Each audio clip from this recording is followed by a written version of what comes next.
Hello. So this video is for anybody using AI and especially the large language models. And if you are an educator, you are very welcome to listen to this. And then this is actually targeted for social workers. So you would hear me refer to colleagues. So let's begin. Colleagues, today I'm not going to use any of the platforms and do a search to see what we can learn and how it works. Today I want to speak about something else, and that is social work ethics, integrity, discernment, and feedback. Okay, so as you have noticed in the group and in my previous emails, I keep on referring to let's talk about this. Let's see what's happening. Let's explore, let's play, let's experience. Let's um, do experiments. Yeah, let's experiment. And I want to underscore that today. As you've seen in the previous videos, ChatGPT, Bard, and Bing Chat do make errors. And then let's refer to their pages itself. So when you look at ChatGPT, and this is now the free version, it says here, free research preview may produce inaccurate information about people, places, or facts.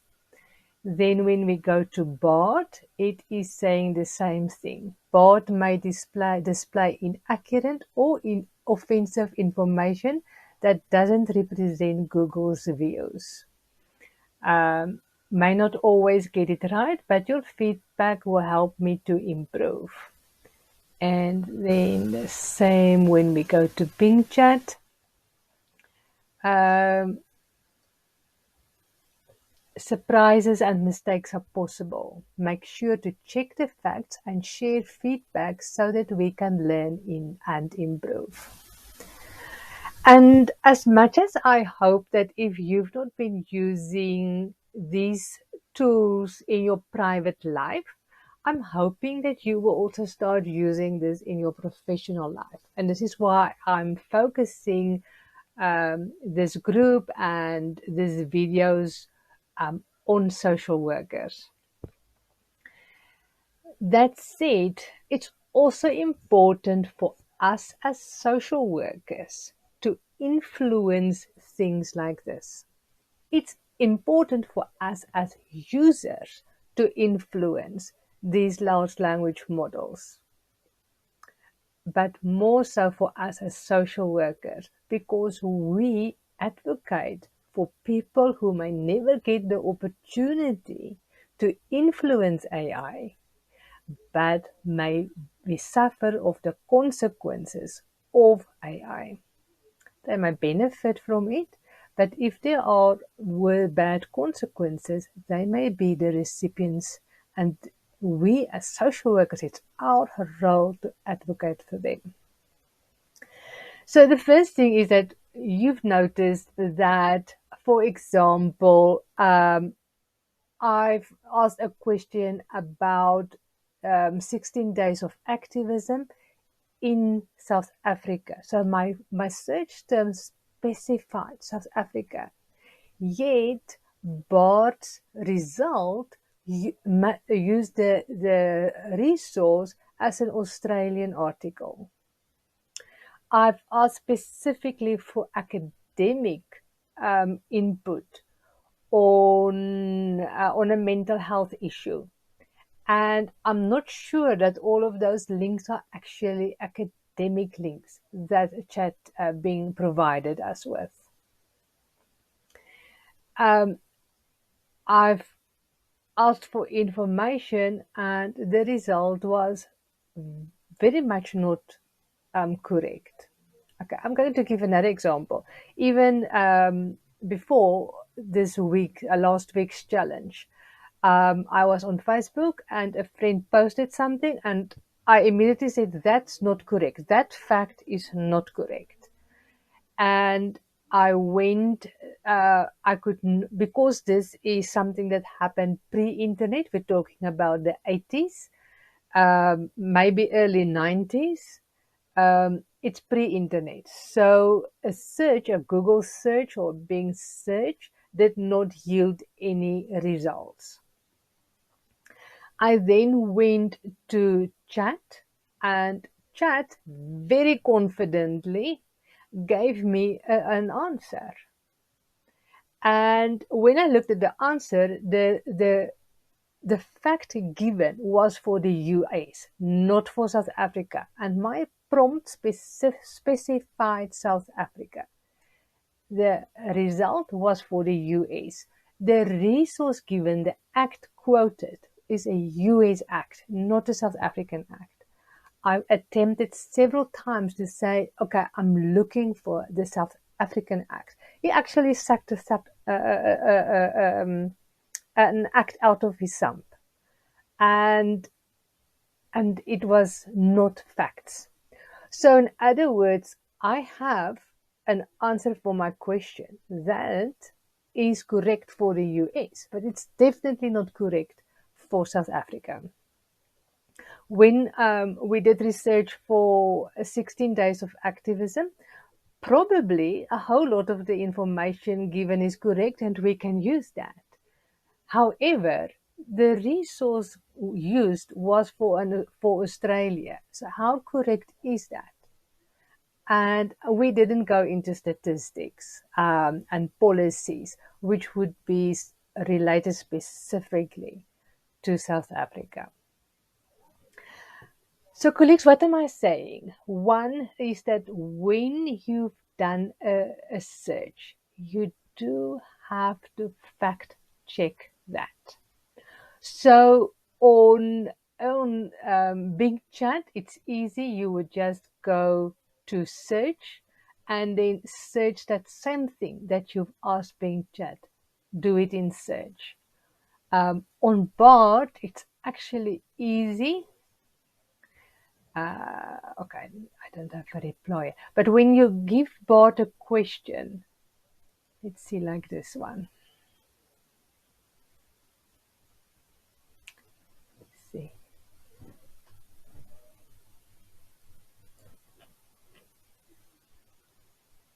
Okay, so it's not keeping it. Okay, it actually gives you then the option to click on Google to double check your response.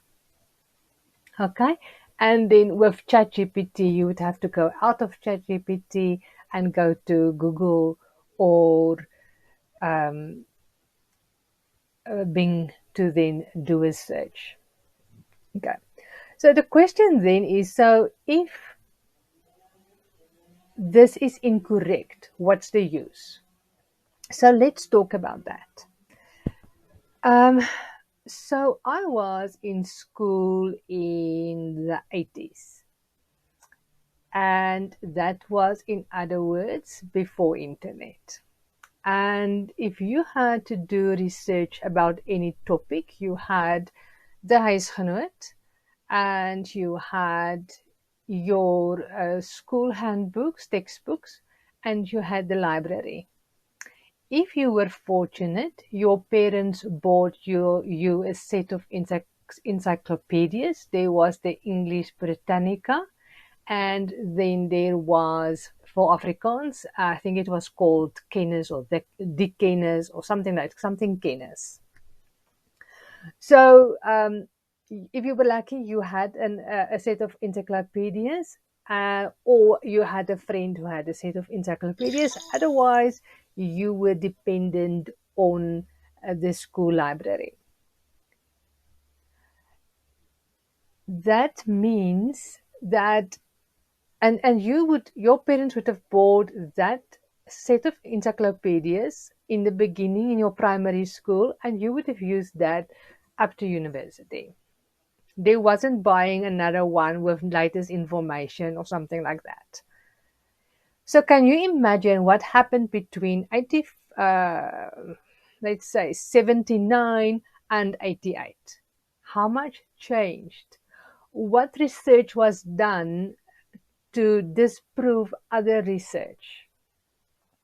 So yes, maybe things didn't happen as fast as it is happening now, but still, it's a long. It's we're talking about more than 5 years.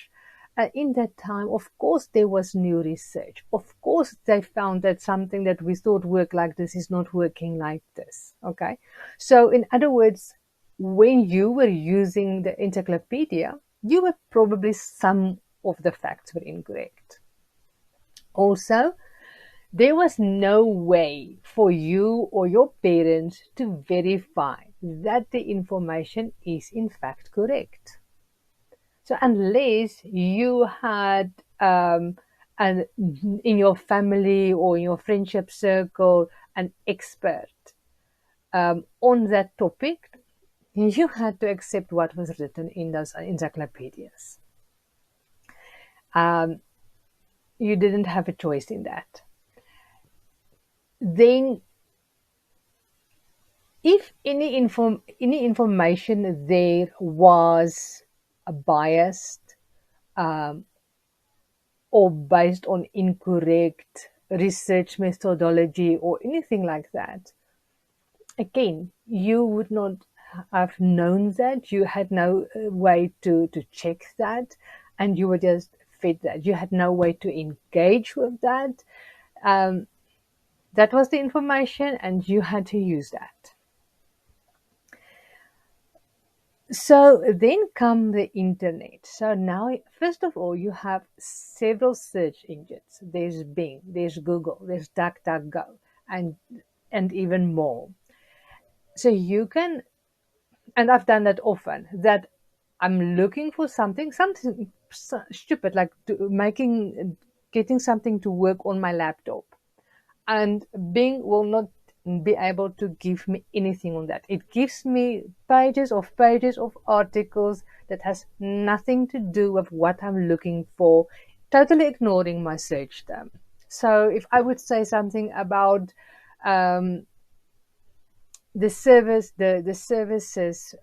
of the laptop, and then a specific service that I'm concerned about, it will give me either articles about the services function on the laptop, or it would give me articles about that specific service, but not how to fix and how the two relate to each other.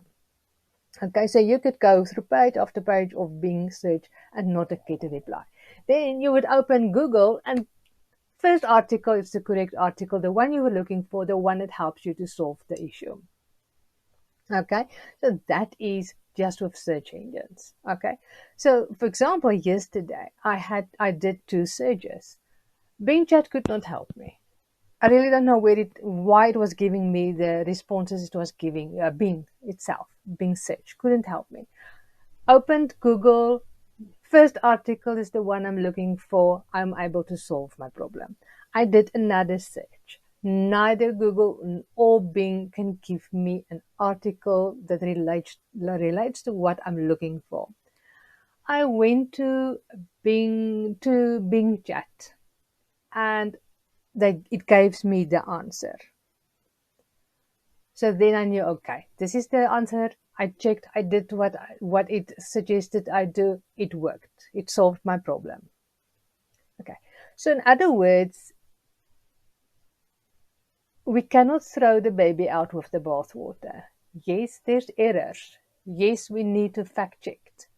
It's still a tool that provides us with an easy, quick answer. If I had to read all of those articles, and none of them contained the information I had, or I had to link this with factors, with this factor, with this fact, with this fact, with this fact, to figure out what I needed to do, it would have taken me forever.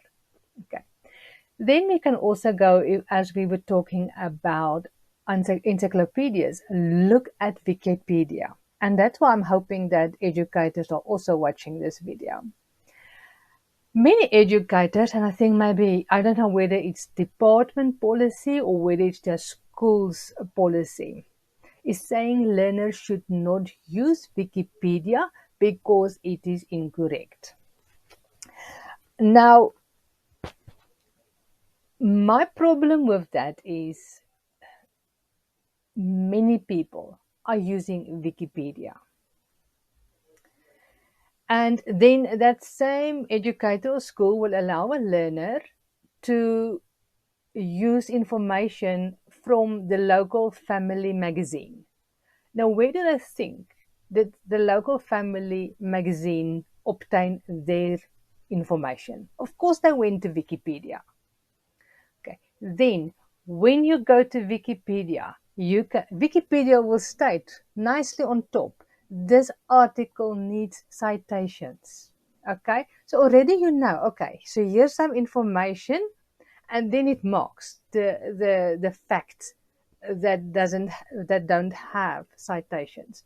So you know that somebody wrote this article, but it didn't link every fact with an academic paper or a resource of where did it find this information. So it's not about anybody just writing any rubbish on Wikipedia. Wikipedia is wants you to give resources, academic papers. You have to say, where do you get your facts? When you open Wikipedia, you can also see who wrote that article. So you can check up on that guy. What else is he writing? Is he posing some specific narrative? Is he trying to use Wikipedia to force down his narrative? What is his narrative? You can look for that. So, and that's why I'm hoping that educators are looking for this. We should not discard certain resources. What we should do is to teach our learners and people how to use it. How do you critically engage with this information? When you go to Wikipedia, when you read an article that was given by Bing or DuckDuckGo or Google, you cannot just assume it is correct. You have to fact check that. There are ways to see who wrote this article, what is his narrative. And then now remember that all of those facts, those incorrect information, is what was fed to Bard and ChatGPT. So they learned those facts. And if those facts are incorrect, then Bard and ChatGPT will provide you with incorrect facts. So as social workers, when we engage with these platforms, it's really helpful. It gives you at least, if you're asking it to write you an article, it's at least giving you a structure. You can then go and fact check it and then correct your article. But at least you have a starting point, which is making your life easier, making things quicker. So it's making you more productive. You don't sit with a blank paper in front of you. And that's what for me is why I love this. It gives me something to just get over that block of the blank paper. Yes, you still have to do the work. You still have to do the research. But at least if you didn't even know what to research, now you know what to research, what you are looking for. What do you like or not like in this? What do you want to respond? What do you want to talk about? What statistics are you looking for? So you still have to do the work, but at least it's giving you a whole lot of information very quickly, probably in a nice structure, and you're out of the blank page phase. So at least you have something on a page that you can work with. And this is why these tools are for me still, even if there's a lot of errors in. Okay, so the one thing is that, and then remember that it can't discern. It's not really working with facts as much as it's working with language.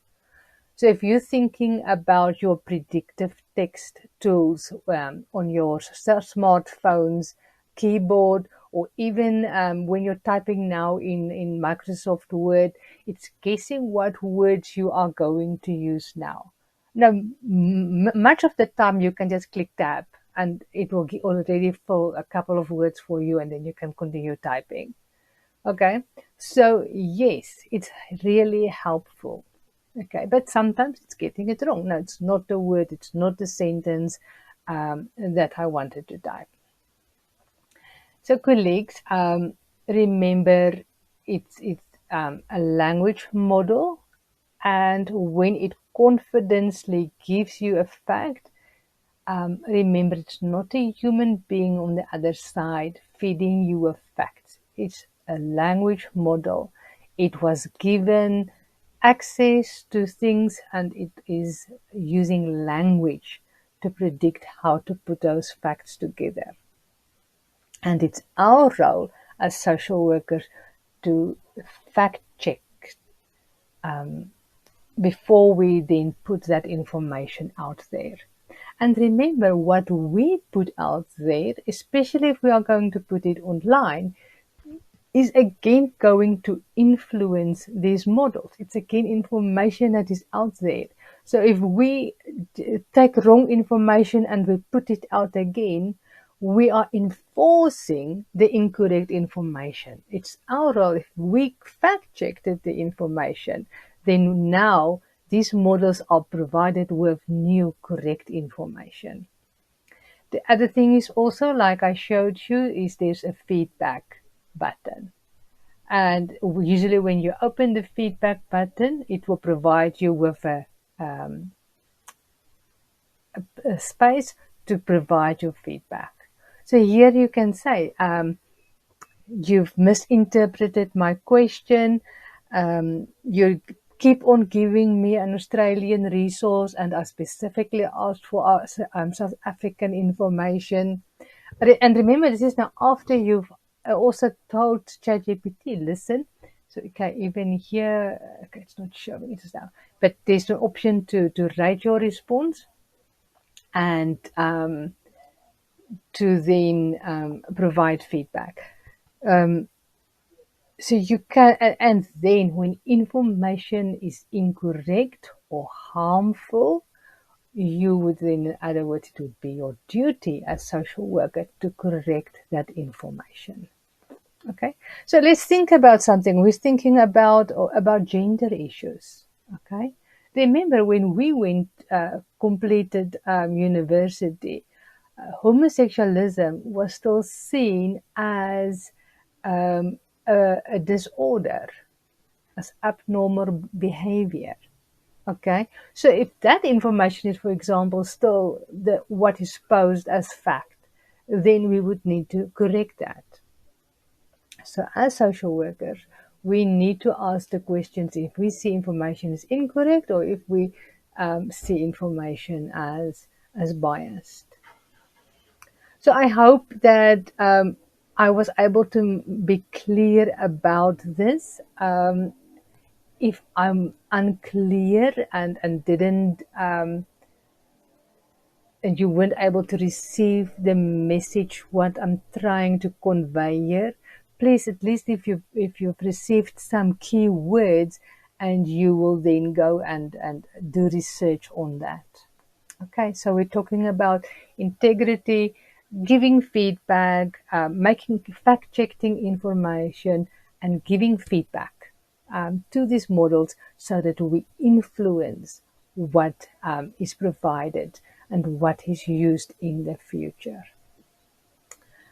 Enjoy experimenting, enjoy exploring, and please remember to fact check. Please remember to influence this. This is in the beginning stages, and we are in a privileged position that we can influence our culture